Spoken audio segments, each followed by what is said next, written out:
Hello everyone and welcome back to the channel.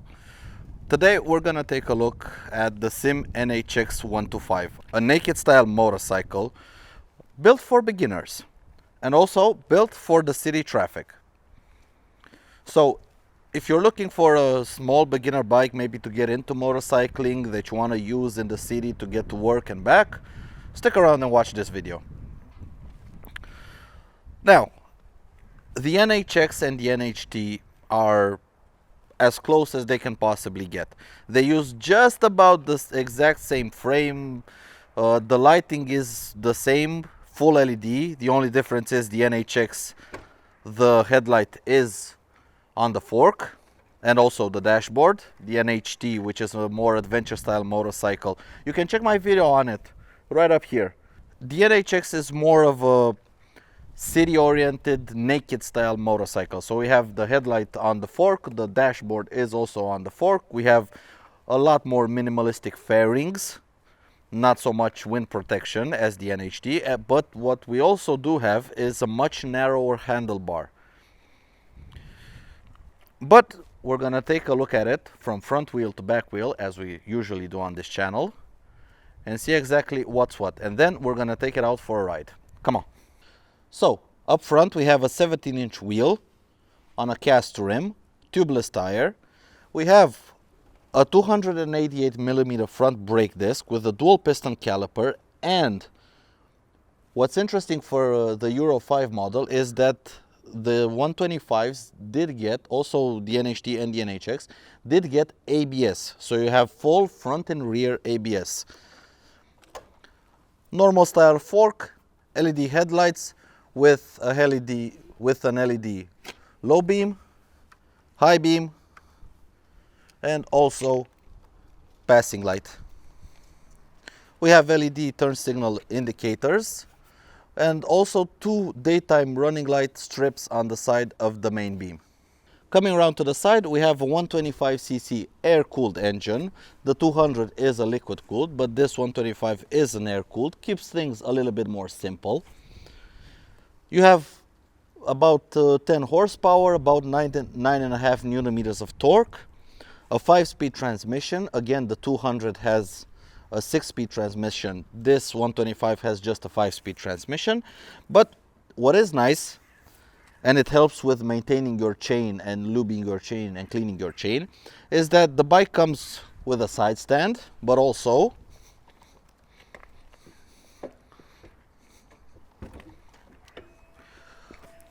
with a center stand. That's standard for the NHX and the NHT. We have our normal foot pegs, our passenger foot pegs that fold up nicely, our chain drive, and like I said, being up in the air, you can easily turn it around and do your chain maintenance as you should. On the right side we have nothing noteworthy. We do have our rear brake as a normal bike and our exhaust system. But on the rear we have our LED light, our LED indicators, our 220 millimeter brake disc on the rear with a single piston caliper. Like I've said, it's ABS front and back, and a monoshock that's non-adjustable on the rear. We also have this license plate holder and an extra mud guard to keep you clean when you're riding in bad weather, so you don't get all the road grime up on you. Up on the dashboard we have a USB charge port right here. We have our key. On the right hand side we have our hazard lights, which also have the ticking noise. We have our kill switch, our engine start button, and our front brake. On the left hand side we have our horn, pretty nice horn, turn signal indicators, high and low beams, and our clutch lever, which you can adjust from here. The dashboard situation, we have our warning lights in a row on the bottom. We have our fuel light, our voltmeter, our rev counter, speedometer, odometer that also doubles as a trip meter, and a gear position indicator. Basically all you need for a beginner rider. We also have an 11-liter fuel tank that's easily accessible and lockable with the key. But unfortunately, like most bikes, we don't have any kind of under seat storage, so there's nothing I can show you under the seat. And that's just about all I can show you around the bike standing still. The seat height is about 820 millimeters, but it's very narrow here. So even if you're a shorter rider, you won't have really big problems reaching the ground. Like I said, like I usually say, I'm 175 centimeters tall and I can flat foot this motorcycle without any kind of problems. In terms of weight, it's about 140 to 150 kilograms, wet and ready to ride. So it's a light bike. The seat is pretty low. It's a narrow bike. You have a tank, gas tank right up here and wind protection for your knees. We have a narrow handlebar that's very helpful in getting through city traffic. All in all, a pretty nice beginner bike, but let's get out on the road and see how it rides.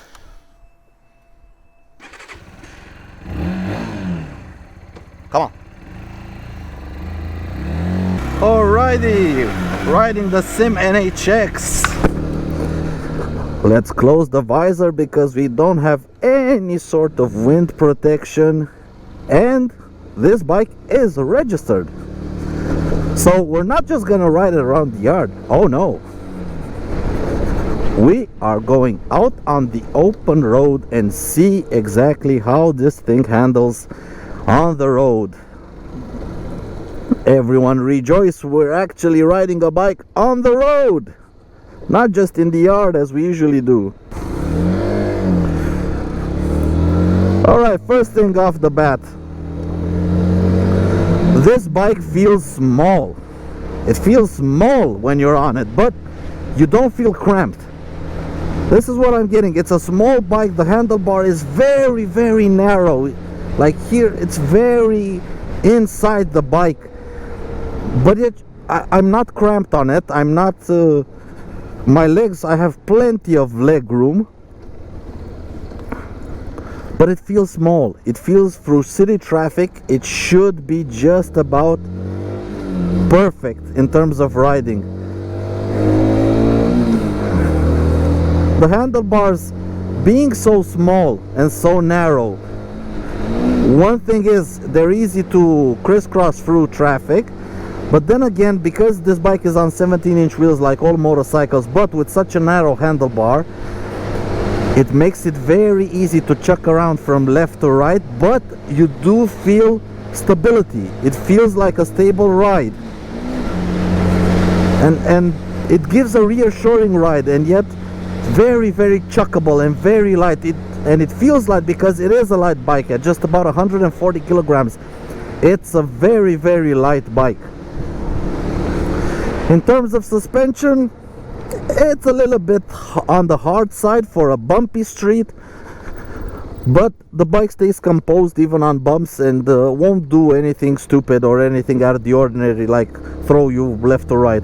Actually, we're gonna test out the suspension right here because we have a cobble street that's also covered in gravel, a bit of gravel, and let's see just how it does. Yeah, it's bumpy, but yet I'm still in complete control of it. And if you want to avoid the bumps, just sit up on the pegs. Because it has basically the same chassis as the NHT, you can actually ride it standing up without too much hustle. And in terms of ABS,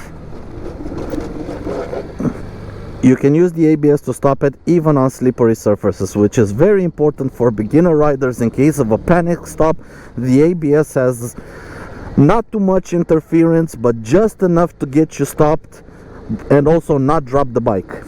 But let's get it back on pavement because that's where this bike is supposed to live, and let's have some fun with it. Let's ride it around and have some fun with it. Now back on pavement. What I am missing from the Zontes G125 that I've recently rode is the torque of the engine. Now the Zontes has a liquid cooled engine and it has 15 horsepower. This has 10, a bit over 10. You can feel the power difference, and especially down low, like here in fourth gear, 4000 barely does anything. But what relax in power makes up for it in fun. Like here, chuck it into the bend and punch it out full throttle. Grab another gear, take it to red line, another gear, and we're barely doing 60 kilometers an hour. That's the fun of a small displacement motorcycle, something like a 125cc, is that you have to work the gearbox, you have to work the engine, and yet you're still in the legal limits. I'm barely doing 50 kilometers an hour. I'm already in third gear at 6,000. Grab fourth, we're at 5,000. We want to pass somebody. Downshift, another downshift. Let's go, punch it.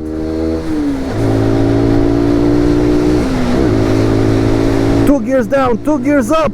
We're barely doing 66. But it's fun. You get fun out of it. You play with the gearbox, you play with the gears, you play with the clutch, you open the throttle, full throttle. That's the nice part of a 125cc. And especially if you're a beginner rider, I highly recommend starting on something like a 125, especially if you haven't ridden anything in your life, not scooters, not nothing. You just went to get your license, you did the course, you took the test, you passed the test, and now you want a bike. Just get a 125 for maybe 1 year, a couple of months.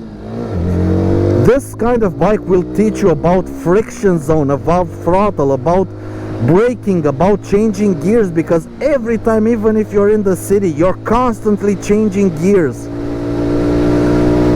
Because you don't, it's pretty much gutless down low. You always have to wring its neck out and have it up in the higher gears.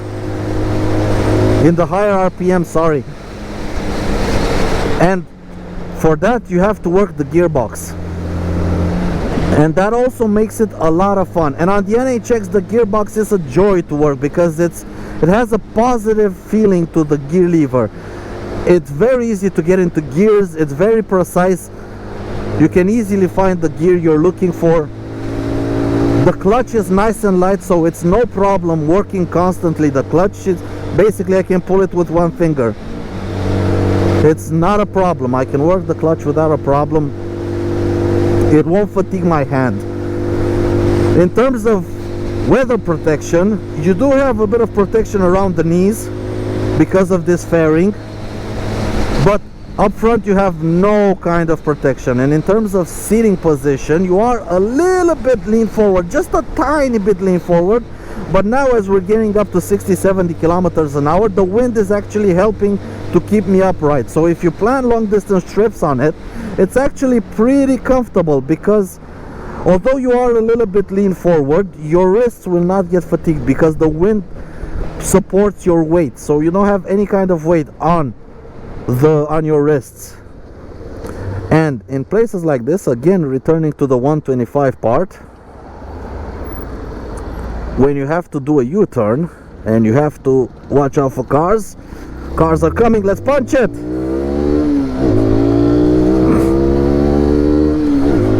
Third gear, yeah boy.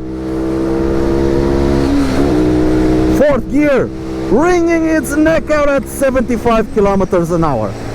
That's about it. And we're again up into fifth. Cruising speed for long distance trips would be around 80 to 90 kilometers an hour. Anything more and you're basically killing the engine. It can't do it, but come on, if it's your bike, do you really want to ruin it? But in terms of city riding, it's plenty of power for the city.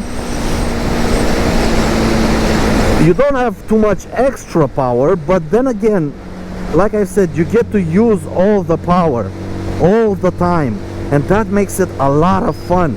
Chuck it into corners, roll through the gears, go wide open throttle, take it to red line, not a problem. You can leave every stoplight taking it to red line in first, second and third gear, and you're barely breaking the speed limit in the city. You're barely over 50 kilometers an hour when you're redlining third gear. Actually, let's try this out. We're gonna try this out. So 60 kilometers an hour down to third, 50 kilometers an hour in 36,000 RPM. If we take it up to 7,000, that's 60. So 60 kilometers an hour is 7,000 RPM in third gear. So you can have quite a lot of fun. Come on. I have to yield.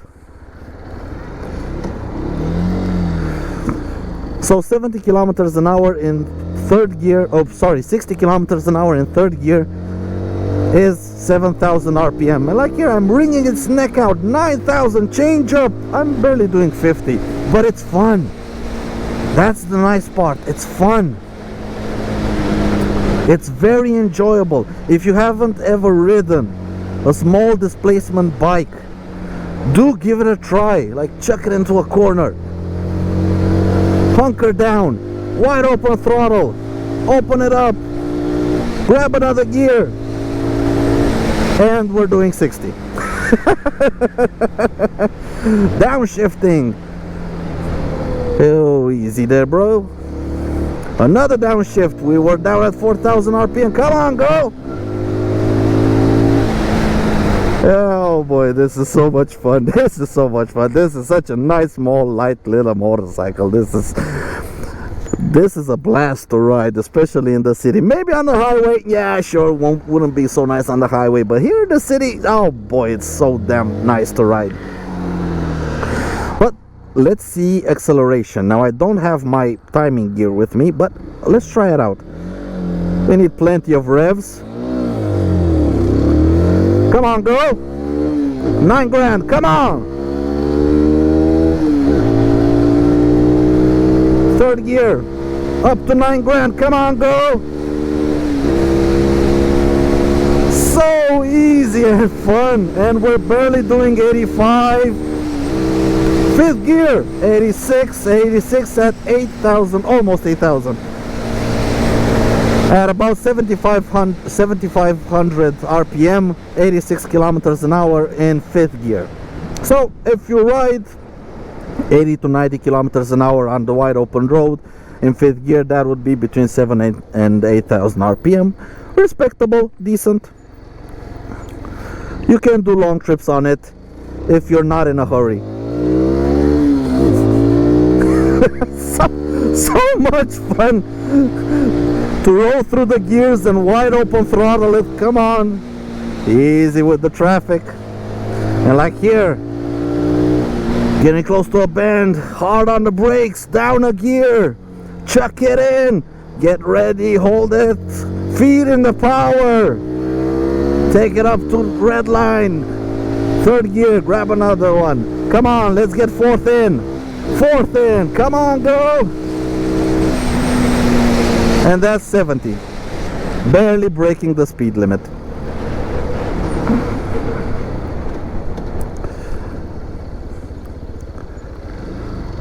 And in terms of braking, the fact that it has such a big brake disc up front and also ABS, in case we do have a problem, let's get it up to somewhere about 60. Nothing behind us, clear bit of road, and clutch in hard on the brakes. That's it. I don't know how much that was. That was something like 10 meters, 12 meters to get on the brakes from 60 kilometers an hour. So it stops on a dime. You can trust the brakes, you can use the ABS to your advantage and really bring it to a stop very, very quickly. But like I said, the fun part is revving the nuts off it. Come on, go, chuck it in, let's do this.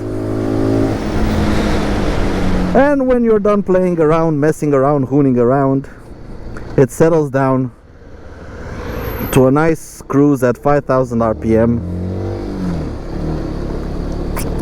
and you can ride in a relaxed manner back home,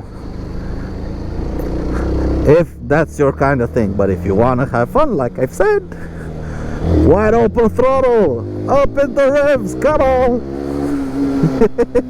And the sound of the engine doesn't sound like a 125. It is buzzy, but it has more of a deep tone to it. It's a pretty nice sound, actually. It's pretty enjoyable to get up into the revs get it up to 8,000, 9,000 RPM, stuff like that. Really fun little motorcycle. And for just 3,400 euros, that's how much this thing costs, or around 3,400 depending on your market. It's an absolute blast, especially if you're a 16-year-old just getting your A1 license. This is an awesome machine. Looks good, well equipped, good engine, not too powerful so you don't get into any trouble. ABS brakes so you can have the stopping power in case the shit hits the fan. Really awesome package from SYM. And that about covers it for the NHX. I don't know if I spoke about the fuel tank, but it has an 11-liter fuel tank, and fuel consumption is around the 3 liter per 100 kilometer mark, so you can get, on a long distance trip, you can get over 300 kilometers out of a tank. So it can do touring if you really want to, and this is your only bike. You can do touring with it. Sure, it won't be fast, but it can do it. But its mainstay is in the city. That's where it's most fun. That's where it was designed to be. If you want something for a bit more outside the city riding, I would suggest the NHT 200, or if it's available in your market, the NHX 200. Here we don't have it, but I know it is available in some markets. The same engine, liquid cooled engine that's in the NHT 200, you can get it in the NHX, and that would be more, if it is available in your country, that would be a better option for taking on long distance trips if you plan to ride long distance. But for the city, this is just awesome, and for a 16-year-old, this is a great bike. This is a great bike to learn how to ride a motorcycle. Until next time, guys, take care out there and ride safe. Goodbye.